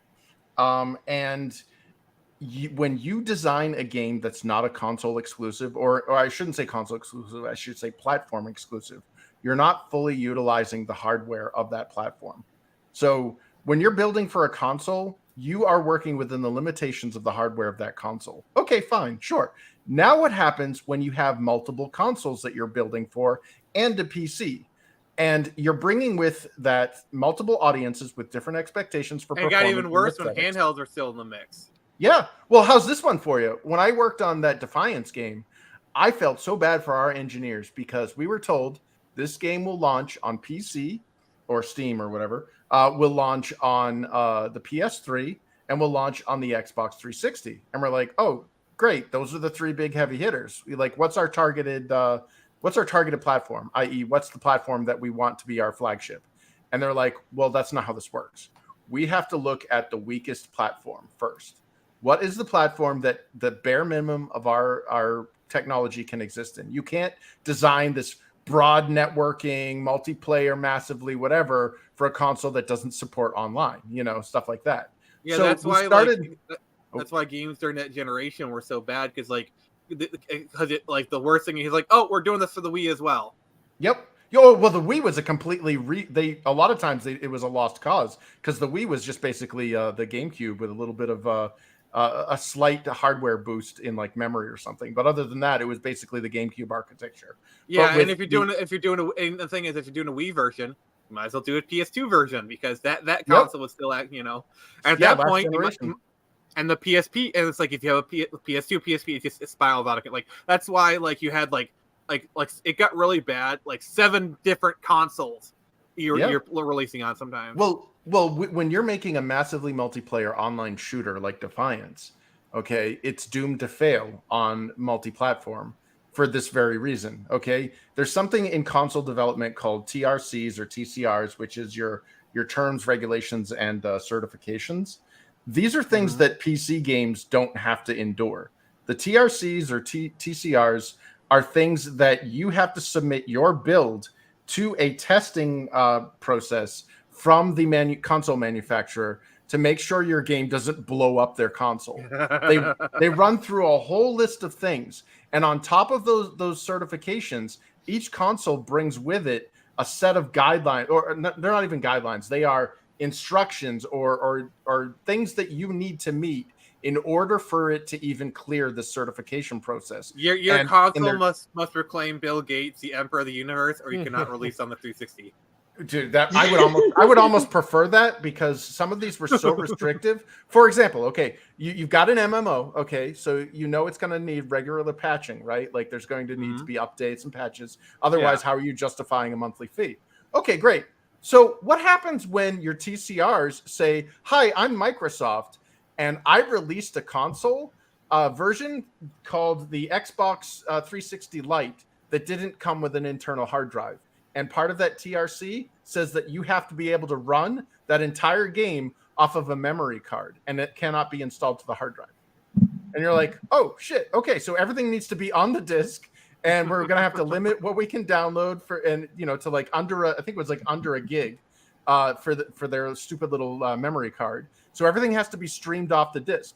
Oh well, that's not too bad, because the disc speed on the reader for the Xbox 360 was pretty decent. So I was like, okay, you can stream data off of the disc, so that thing's going to be spinning like a helicopter the whole time you're playing. You could probably cool your house with it, but you're going to get a good, acceptable play experience. Okay, great. Oh, but you're making a multi-platform game. Guess what? Sony's TRCs say, well, we only have a 1x Blu-ray drive. Okay, our BD-ROM is slow as shit. You cannot stream things off of that. In fact, you have to install most of your data onto our hard drive. Oh, but you can't, because you just have you just built your source code to not take advantage of installations, because Microsoft said you have to actually, limit the amount of stuff that you install to. But yet on Sony, they have a slow ass drive, so you can't stream data off the disk. And in fact, a lot of the launch games actually had upwards of 15-minute installations. Like Metal Gear Solid built in an animation of Solid Snake smoking, because it was so absurdly long. So now you have these two conflicting regulations that you have to dance around. So your engineers are literally building two separate games. So now you have these two separate games running. Oh, but there's more. So now you want to be a PC game. Okay, great. Let's build a PC game for the controller in mind. So aim assist, and as a content designer, I can personally vouch for this, because it infuriated the shit out of me. I had to redo all of our content twice. One for a mouse and a keyboard input, and one for a controller. And where there were things where, and again, I'm not playing into the politics here, but a mouse and a keyboard has been scientifically proven to be a superior input device for shooters, because it's literally you're utilizing both fine and gross motor control. As a PC person, I can attest there are games that are literally unplayable for me on console, but I can play just fine. And what's hilarious, most of the shooters I cannot play on controller, but I'm actually pretty decent on mouse and keyboard. And Nick, what's hilarious is that you can buy a mouse and keyboard to plug into your Xbox. Yep. And but here's the thing is, when these games, you're now acknowledging that you have multiple peripherals that are interfacing with your game. So now you have to design systems to accommodate these multiple peripherals, i.e. turn off aim assist when you're using a mouse and a keyboard. Otherwise, it's going to be a point-and-click adventure. So you're now in a scenario where you're designing multiple content, multiple regulations, multiple hardware architecture on the back end of how this game will even work on a platform. Plus, you're spending, I can't remember what the fees were, but every time you fail your TRC certification test, they send it back, and then the second one costs a couple grand or 10 grand or whatever for them to do it again. And nobody succeeds or passes on their first TRC certifications test. And now you're doing this for multiple companies. So the only ones that are not beating the shit out of developers are the PC. but you're going to get more money on the consoles. Okay, so now you're paying console fees because you actually have to pay a licensing fee to even get your game on their platform. Okay, so you're paying them a lot, like you're gambling. You're like, okay, if it's like getting a booth at a Comic-Con. It's like, okay, it cost me $500 to get this this table at Comic-Con. I need to make over $500 in book sales, or I'm at a loss. Oh Okay? dear God, that is totally me. There's a local con that like wants me to like go to their con, but like when you consider like hotel room, like the cost of the table, like I'd probably be buying in for like $300-400, and that's just about much as I make during a con. So it's like, Yeah, I'm not break even. but and like but just for clarification, this is nothing against the con or the person. It's just logistics. Yeah, but like to get to the financial implications of this. So now you picture yourself, you're a game developer. You've now divested your efforts in both aesthetics, functionality, peripherals, content design, all these things. You're spreading it all out. It's become this like master of, or jack of all trades, master of nothing. Meanwhile, you get games like Uncharted, which were built exclusively for the PS3 to make use of the cell architecture, which was their special proprietary pain in the ass to develop for CPU. And that game looked generations better than almost everything that came out. That was like multi-platform. Look at The Last of Us. Like that could look like an early PS4 game. Yeah, exactly. Last of Us, Naughty Dog, they're also the ones that made Uncharted. Like these guys were exclusives. Like all that multi-plat stuff came at a later date. Like I don't believe they launched the multiplat simultaneously when it came to Last of Us. I think they're like, look, it's a PS3 game. We're going to keep it a PS3. Oh, we're going to remaster it. But we already got the code here. Oh, speaking of multiplats and Last of Us, did you hear like how badly Last of Us launched on PC? No. It was a disaster. Well, the thing is, most Sony, like the Spider-Man port was pretty good. But I think that's just different companies. So what do you think about like how like starting with the PS4, Xbox One, where the architecture is kind of mostly were the same? Yeah. Like did that help? It did and it didn't. If you were to create a multi-platform game between the Xbox One or one I think the One X is considered part of that as well because they were in the same not the series. The One X, the One X is like the upgrade. Yeah, there's some hardware upgrades in there, but more or less, One X is basically equivalent to the PS4 Pro. Yeah, exactly. The PS4 Pro as well. Like these systems were very iterative upgrades within that. They're like 0.5 in the generation, and when you're playing around in that, you have a very controlled environment. Unfortunately, we also have to accommodate for the Wii U, which lost terribly during that generation. And the PC as well. And honestly, if you're developing for multi-platform, the problem still remains of regardless of how similar the architecture is, it's still not identical. And what happens is you have to design and develop for the weakest platform in that list. So you're going to have a watered down experience regardless of, how close the hardware is. Sorry, I rant. No, actually, well, I actually like it when you rant because they're pretty informative and whatnot.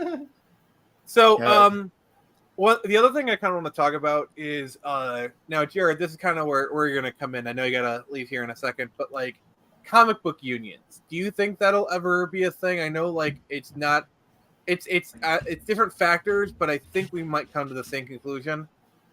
Jared, now, what's your take? Let me be clear. By comic book unions, I don't mean what the workers of Image tried to start up. I'm talking about the actual creatives themselves making a union. I honestly think that is inevitable because of how these people are treated, essentially with like royalties and the fact that you have comic book creators that work at Marvel and DC. It's not like anyone writing some unknown book. No, you have Batman writers that have trouble paying the bills and paying paycheck to paycheck. I'm sorry. Eventually, you keep pushing the bear enough, these people are going to say, you know what? We should have a union and you can't treat us like this anymore. Hell, the treatment of these people, the bad treatment of creators by the mainstream, this is what led to Image. But Yeah, But and I think. Oh, sorry. Sorry, Chris. Go ahead. Unfortunately, they don't have any leverage. There's more supply for creatives in the creative industries than there are demands. And unfortunately, what we're seeing is like, you know how we're all bashing the quality degradation of Marvel and DC. Well, Marvel and DC doesn't care. They're still getting like a hate watch for a movie is still a ticket sale. And until this people is why understand, I keep saying no hate watching. yeah, until people understand that you're going to feed the machine, like the opposite of love isn't hate, it's indifference. You know, don't even think about it. But unfortunately, what you're describing with the comics industry has happened in the video game industry, and the reason why we're seeing we're seeing strikes right now in Hollywood, and why other industries are paying attention, going, "Oh, we can't let that shit happen here," is they look at like the union started in Hollywood before Hollywood got too big. And now we're at a point now where everybody wants to be in Hollywood. Everyone wants to be a movie star. If you ever lived in LA or you ever lived in SoCal, I guarantee you everybody that dropped your burger off at your table or, you know, at In-N-Out or whatever is an actor. You know, they're a working actor. There's somebody who want to be in the industry somehow. And the same thing with video games. Like I remember going to a GameStop and this guy's like, "Oh, hey, how do I get in?" I'm like, dude, leave me alone. You know, but like the problem is there's no leverage there. There's no, like, in order to have a union be successful, you need to say, if you don't do X, then all of us are going to leave. And these companies are in a position to go, okay, we'll just get everybody else that wants to come in. And that happened to me quite a few times in the gaming industry where they're like, "Oh, you don't want to crunch 90 plus hours a work week? Your health is failing and you don't want to jump through all these stupid hoops for the next, you know, whatever, until we get this game out the door." That's okay. You know, here's your severance or whatever, or not even that. Here's your HR, you know, your Cobra packet. And be sure to take your nameplate because we're going to replace it in about 5 minutes. Like there's always 100 people behind you in the queue that want to do this. And unfortunately, that's also what's happening in comics, that's happening in movies. And unfortunately, like I said, the movie industry has the Screen Actors Guild and, you know, the Writers Guild and all these things. But those unions only existed because they got in before the shit got really bad. We're at a point now where a lot of our government and corporations are so married that you have zero fight, you have zero say. And the best thing you can do is say, "You know what? I'm taking my shit elsewhere. If you don't value me as an employee, I'm going to go independent, create my own shit, and just do it that way." Yeah, and I think that's ultimately what's going to be the panacea for all this BS. And we're seeing it play out, not just in the comic space, not just indie space. Like Jared said, like with Image, I think what happened with Image we're seeing now, but on like an infinitely larger scale. Like you have all these people who like look at what happened with Ethan. He got booted from DC. He's like, "All right, fine, I'm resurrecting a character from the 90s, and now look how successful he is." Same thing with Gabe El Taib. You know, it's like, and that's not, and even if you're not an industry performer, professional, you're just an outside looking in person. You know, it's like, honestly, the only way I do Batman is if, like, I would only do it knowing I wouldn't make any money. I would do it, just be like, okay, I get to do a Batman run. I get to say I did a Batman run. I'm not going to get paid very well, but it's more just for the glory of it. And I would take over Superman just to screw with people. Like I would DH John. I would every single page he has to say truth, justice, and the American way just to screw with people. It'd be hilarious. This isn't CLD, Jared. This isn't CLD. No, I know. And by the way, Nick, I would buy your Batman run. Oh, well, thank you. That's a pull list item right there. Won't they be public domain in our lifetimes anyway? That'd be great. We buy up the rights to all these characters and go, "Nope, we're gonna do it better." I don't think you could buy the rights, but it's like Sherlock Holmes. We could. I'm gonna make a Wonder Bat comic. Yeah. Once they hit public domain, we can do whatever. Actually, then in that case, I'll make a Nightwing and Batgirl comic and watch it sell more than your Wonder Bat comic. You won't get Nightwing because he was created in like the early '80s. Yeah. So you'll be dead. I'll find some way. Suck it. The war continues. But yeah, it's like getting back to the topic. We're seeing like the rise of indies. It's just going to keep getting bigger. You know, I think it's only like, for example, the music industry. I think it's only a matter of time. AI. Worst case scenario, what if it's just like, oh, the writers quit? Okay, ChatGPT. I don't write a think Batman AI. issue. I don't think AI, and this is going to be kind of a hot take, but I don't think AI is as big of a boogeyman as people like really see it as. Oh, it's scary, man. I think AI could have done America Chavez better. I mean, some of these writers. Holy menstruation. Also, Oh. wait, guys, Jared, Yes. you got to leave. So thank you for stopping by. Anytime, I appreciate dude. you. Oh, yeah. And you can see both him and me on CLD tonight on Jared's channel. All right, I'll see you, people. Have a good one, And man. Nick, before is the I stream leave, wrapping up. No. Okay, Wonder 'cause I wanted Bat to show sucks, Batman. and wanted to- Nightwing belongs with Starfire. Oh, dang it! All right. Thanks. And he's gone. So I literally just kicked him off the stream. No, my fear of AI extends well beyond the creative sectors. I'm not talking about generative AI either, because a lot of that is just shit in, shit out. I mean, like, Yeah, like and it's like it's already starting to degrade. Yeah, like I've heard reports of people like the AI you're getting now is literally worse than the stuff you're getting like 7 months ago, because there's just such a glut of AI art or AI stuff out there. AI is sampling from AI, and this is just the future. Like AI generation is not going to be as big of a deal as I think people make it. Well, but that's the thing, is there's a difference between generative AI and actual AI. And I'm looking at sectors beyond creative realm. Like as a UX designer, I'm in serious danger of having a lot of my job, if my entire job, rendered redundant by well-designed AI, because my job is to analyze user trends, user feedback, compose it all or compile it all into quantitative analysis, and then spit out results. And we're looking at AI at its infant level right now that can do that. And that terrifies the shit out of me.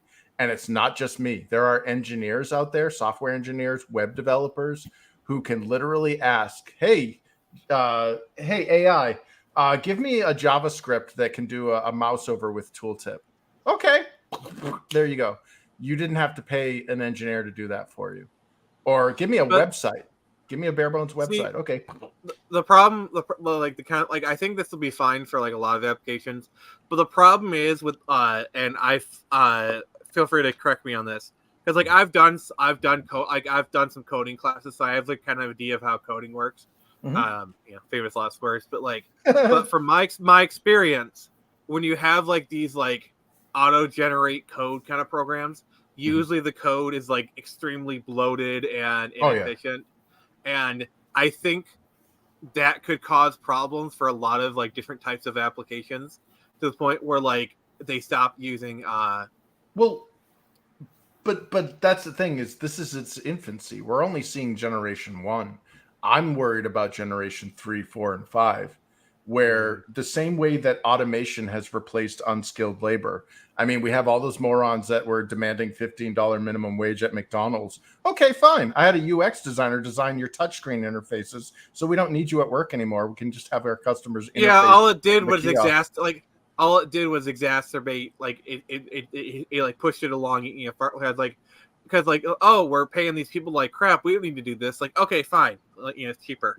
Yeah, and well, with all that unskilled labor being replaced by automation, we now have factories completely run by robots. Again, I got friends that designed interfaces for those things. What we're seeing with AI is going to do that to the skilled labor markets, and that terrifies the hell out of me. We don't need an engineer. we don't need software engineers. We need one guy to check your code, run code regression or whatever, do some QA testing. But as far as generating your code, yeah, it's all AI now.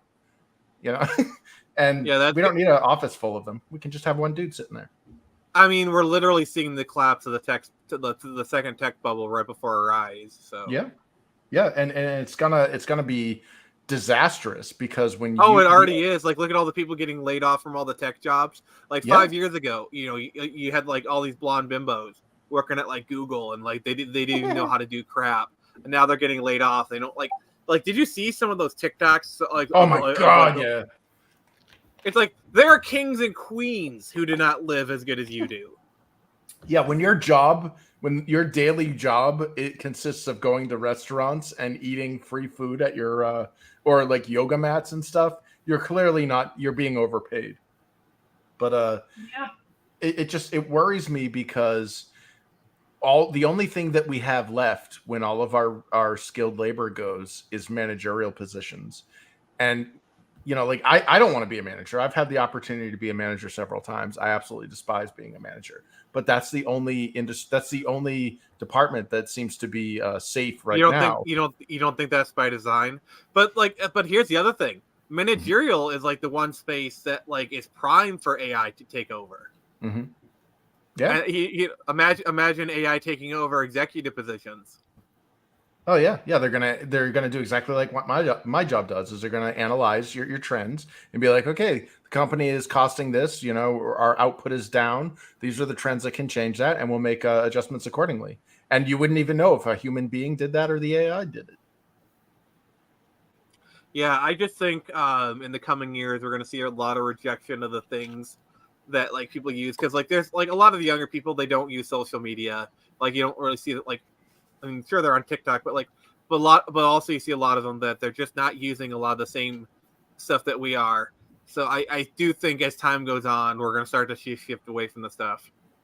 Yeah, managerial jobs, dude. Like for me, it was like I got all of the blame, all of the responsibility, and none of the accolades. The worst part was being middle management, where it's like, yeah, that's where I was. Where you got shit on from both sides, where it's like, yep, the upper management wanted you to do like, hey, could you fire this person? And then like everyone hated you for the decisions of people two floors above you. Yep. Well, that, and like you don't have the authority to make any decisions, and at the same time, that lack of agency, you're also the one that's making these executive actions. Like you said, terminations, firing, or like say you're a project manager, okay, and your entire project fails. Maybe your engineers or your entire development staff were a bunch of morons and they slacked off because they're making TikTok videos about how they're getting free lattes in the morning. Well, guess what? You're being held accountable for that, even though you've been trying to manage these people. You're like, dude, you got to do this or you will be fired. And like, yeah, whatever. I'm protected by the law. Yeah. So, shifting gears. Forrester, I'm sorry. No, it's okay. It's good content. Forrester, is there something you'd like to show? Is there something what? There's I had to wake him up. Is there something you'd like to show?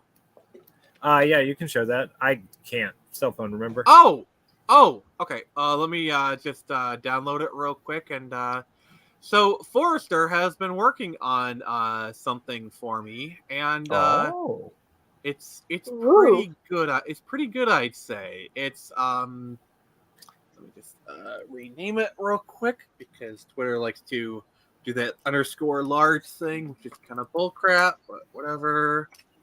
All right. Right, then plop it up on the screen, and all right. So yes, this is what Forrester has done. Oh, nice. Very cool. Thank you. Yes. So basically, I hit up Forrester. I wanted to see Screech with Batman, and so like we agreed upon a price and whatnot, and I think he did a good job. Hell yeah, man. So yeah, Dream. Yeah. So you're gonna color this too, right, Forrester? What's that? Yes, I am gonna color it. Oh, sweet. Okay, but so this is my personal ideal version of Batman. It's the animated series, Michael Keaton, Adam West, and Neil Adams. Like all of my childhood Batmans just sort of fused together. Very cool. I love like the shading and whatnot. Like, look at that muscle definition. Like, Yeah, God. that dude's flexing those quads. You can tell that Batman was dehydrating before the picture was taken. He was on a cut. I was like, I haven't had a drop of water in 3 days. How long do I have to hold this? He's the like, GD Batman. He doesn't need water. Yeah. Also, I just gotta say, you draw boobs really well. Thank you. Yes. So I cannot wait to see this in its full fruition. I definitely think I'm getting my money's worth. So yeah. Thank you. Yeah, I subscribe to the idea of superheroes as painted nudes. You're drawing ideal nudes and then putting belts on them. Yeah, like the whole Greek statues kind of thing. Yeah. I mean, I'm not against the armor style either. They serve different purposes. That's just my preference. I guess I'm old school. See, I prefer my heroes with leather jackets. Nice. Ghost Well, Rider. I noticed that in Streeter's design. So if you'll notice, Batman doesn't have any cloth folds. He's just straight up a naked bodybuilder. But I made sure her arms, you see the leather and all. There's creases. Yeah, like I was trying to design more kind of padding and whatnot. But Chris. So yeah, I honored your design there. I didn't redesign. Oh no, you did well. So thanks, Chris. There's something you want to share? Oh hell yeah. Let's see. So yeah, on my screen right now. Last week I was working on my prototype for my tabletop role playing game. We still are using some placeholders. Wow. Like as you can see. So can I not zoom in? Oh, I guess I can't zoom in. But yeah, we're using the old HeroClick stackable / snap together hex tiles. But I'm actually as I'm saying this right now, my printer down in the basement is actually printing out our own Infinitail branded hex tiles that do the exact same thing. Wow. But this is one of the perks that we're going to be launching with in the next book. These are character sheets. Actually, it's kind of funny. This is so we're offering kind of the pre-made characters for the pick up and play stuff, and they're all based off of the characters in the graphic novel series. And then you can also create your own character with the rules books that will come out later. But in the interim, what's up? There really needs to be like a HeroClick style for like an indie clicks kind of thing where it's like all like the indie characters, and whatnot. I would so love to see that. Oh yeah. Well, so here's Chris, the back of that. Chris, you and me are going to talk sometime about maybe getting that going. Sweet, sure. I'm hoping that because I've been doing this with playtest. This was kind of a weird impromptu playtest I had with an actual former player who had stopped by with his wife, and they're checking in on me, seeing what's going on, and they're like, "Oh, hey, you still hey, your comic book, is based off the game. Like, dude, that was from like 30 years ago." I'm like, "Oh, but I'm still working on the game. I actually got some stuff playable." And they're like, "Oh, really? Let's do this." And I'm like, I don't know. I don't think your wife's going to be too impressed with you if you're going to geek out with somebody that reconnecting with. And his wife's like, "No, let's do this. So I was like, "Okay." So we set up like the way that man married a good one. Yeah, that's a keeper. So part of it though was like the system is actually broken down into kind of 3 components. There's the combat system, the role playing aspects, and then like the puzzle solving stuff. And that the way that I compartmentalize it, I can actually play test those kind of those systems at an easier or more kind of focused level. So instead of them having to like worry about a whole bunch of variables that I'm trying to track feedback and data on, I can actually just focus on specifics.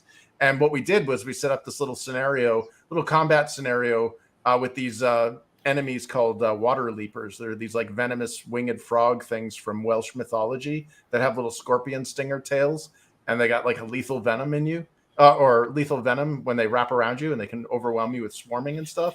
So it's the point of the scenario.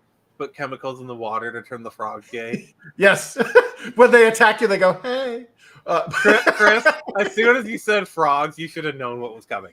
Yeah. but yeah, I was originally testing, and it was great to have a pair of fresh eyes on our on the system, because one of the biggest hurdles that I've had to kind of escape with creating my own tabletop role-playing game system is this isn't D&D. And that means forget everything, every term, everything you've ever thought or heard about Dungeons and Dragons, and treat it like this is the first time you've ever seen anything like this. And as a result, we had these fresh eyes playtesting it, and they're like, okay, yeah, this is pretty easy to understand. I'm like, there's a lot of grindy numbers in there. Are you sure you're okay? And like, well, no, actually, you got a little iconography in there. The numbers are pretty straightforward. The rule set, it's like a couple of pages here and there. Bam, you can pick it up and play like a board game. So yeah, I'm pretty cool with that. And the fact that we're leveraging these pre-made characters, basically the wife was going through them, and she's like, oh, do you got any chicks? And I was like, yep, okay, I want to play the chick. Okay. I'm like, but you don't know what the class is. She's like, I don't care about the class. I just want to play the hot chick. So she grabbed the hot chick, and she's like, wait, this is the most powerful character here. I win. And they're playing through, like, as you can see, we've got all these icons. And it's like, well, what the hell do these mean? And they're pretty easily spelled out in the actual rules book. Like, this is the character class. This character is called a warden, which is basically, if you've ever heard the term Gish, it's kind of like your fighter magic user. And these are all of their abilities that are awarded for that class. And then this little silver bonus ability is because of one of the traits that the character happened to have right here on their when that character was built 30 years ago. And so it's a pretty straightforward, okay, these are my abilities. Give me the cards for those abilities. And those are the ones that I can play like a hand, like in a deck of cards against these this scenario. And the character's got weapon ability, a magic ability, a stealth ability, armor use ability, something called chirurgy, which is basically on-site non-magical healing, language, and then throwing blades or throwing knives, which is this lovely thing right here. So it gives them a little bit of range when they're melee or they run out of mana, or magic points. And they were playing it out, and they lost horribly. And this is something that I really love, when a player loses and isn't angry, especially angry at the dungeon master, but like isn't angry, but I was like, that was freaking sweet. Let's do it again. And I was like, oh, sweet. Okay, that's cool. Obviously, we didn't have found the Dark Souls player.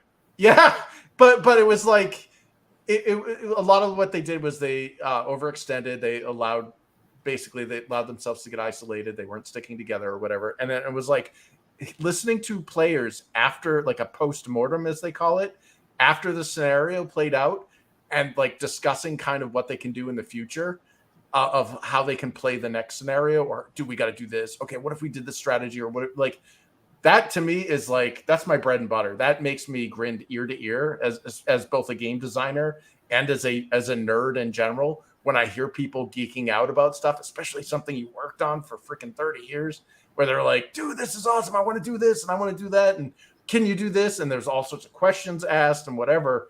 And I felt bad because I deferred them to an online poll, an anonymous survey. And I was like, just fill it out all here, because your friends make your worst feedback. So just anonymously tell me what sucked, what didn't, and what you liked. And, I ended up getting some pretty cool feedback.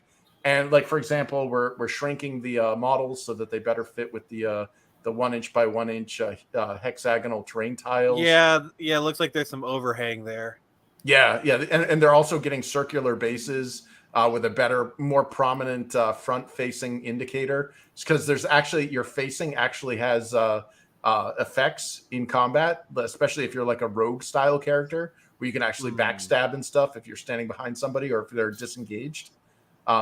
But it was really fun, though, just playing with a bunch of, like, just, I guess I could say randos, because, one played the game 30 years ago, and the other one was a wife who had never played anything like this before. She likes board games. Like, I think she said her favorite board game was Settlers of Catan. So she was right at home in this. Yeah, just loved the idea of kind of being able to, like, build the terrain as the map played out, like, because I'm sitting behind a screen and they're only able to see what's within their like, here are their 8 stats up here. agility, strength, essence, intelligence, perception, communication, eucracy, and finesse. And each of these kind of dictates functions for their character. And the perception allows like them to see like how far, like for example, this is a starts at level 1 with a perception of 5, which gives them a 10 hex or a 10 hexagonal radius around them of awareness. So they're aware of 10 hexes in all general direction around them. So obviously that's something that you want to see visually represented with your little snap-on tiles. And we're building it like this is actually a smaller portion of the battlefield. We actually were breaking it down when I took the photo. This was after the match. But the idea is that you can build bigger and bigger battlefields, and it's also kind of an interesting way of monetizing it, where each kind of figurine in the perk will come with one of these cards. This is the back of it. This is the front of it. They'll also come with the figurine itself, as we see here with Quaylen or Kaylin. And then they'll come with, I think it's like 12 hexagonal pieces for terrain. And I might also bundle separate terrain packs where you could be like, oh, I want to see how Quaylen plays in the snow texture environment, or the swamplands, or the desert, or the forests, or whatever. And you can build and tack on accordingly, and you could build it basically the way that Warhammer, if you've ever seen a Warhammer 40K table that looks like absolute domination over a giant conference table filled with little figures and all that stuff. That's the ultimate. That's my ultimate goal. Is I want players to want to do that with this, and I'll be able to facilitate that with 3D printed snap together hexagonal tiles that can be stacked together for elevation and all that stuff. And it's just fun watching players formulate strategies. And the best part was, at one point I said, you know what, I'm not even going to dungeon master this. I want somebody else to, because I want to test to see how well this works from the other side of the screen. And we saw that happen in one of the scenarios. And they're like, oh, this is sweet. Like, I can do this. They were literally playing the Water Leapers. Like, they had a character card just like the one we're seeing here for Quaylen. They had one with the little Water Leapers with all the abilities and stuff. And they're like, oh, dude, you can fuse these guys together and make them swarm. Sweet. And he's all like doing all that. I'm like, you're not supposed to be excited. Your players are being pissed off right now. So, yeah, it was really fun. And I'm looking forward to sharing more as the development. Your DM basically was like this. I regret nothing! yeah, pretty much. And we're still working away on the second book for Infinitale Chronicles, which is, dude, we actually built out a story, or a collection of stories based off of the adventures from those tabletop games. And they're not like, it's not like gamey or like, hipster tacked on, like, people will like this. It kind of answers the question that Keith David asks in those old Navy commercials, which was, if someone wrote a book about your life, would anybody want to read it? Well, that's where, I'm hoping that my tabletop role-playing game system could answer a resounding yes, because it's called Infinitale, a portmanteau of infinite and tale. So there's a lot of like actual story in there. And if you don't want to abide by the story stuff and you just want to beat the crap out of things, well, you can do that too if you want. Dude, there's infinite tales. As a Sonic fan, I am pleased. Yeah, he's got his own little bi-wing jet. Yeah. Yeah. Thanks for letting me share that, because, dude, I was super psyched about doing that last week. Yeah, it's pretty cool. And then as your campaign gets closer, obviously you can kind of promo on here. But let's kind of take the opportunity to wrap up a little bit. Chris, you've kind of said your thing. Mm-hmm. So Forrester, Nix, any last words? Anything you want to plug? Now's your chance. We're gonna go counterclockwise on this one. So Forrester, Nix, and then myself. So Forrester, anything you want to say? No, I think we pretty much covered everything. But thanks for having me on. Where can people reach you? I'm on Twitter at Dogs and Sailors. At the same time? Are they both dogs and sailors? No, it's the title of my indie comic, which is set in the city of Norfolk, Virginia during World War II. It was a big Navy town, and the civilian population in the Navy did not get along well. The civvies saw the sailors as being the source of crime and problems, and the sign probably never existed, but there are urban legends of the civvies putting up a sign that said, "Dogs and sailors keep off the grass." And that's that sign. Since then, you'll find it in bars and stuff. It's kind of a stereotype of both Norfolk and the war, and so that's where I got my title from and my Twitter. All right, thank you. So, Nix, any final words? You should follow me at that Funny Girl Nick's Twitter. Help me take over the world. Gladly. That's it. All right, I will help you take over the world one pixel at a time. Yeah. So this has been Nick from the Phoenix Press. I appreciate each and every one of you, my wonderful hosts, and we shall see you next week. And remember, I can only show you the door. You're the ones to walk through it.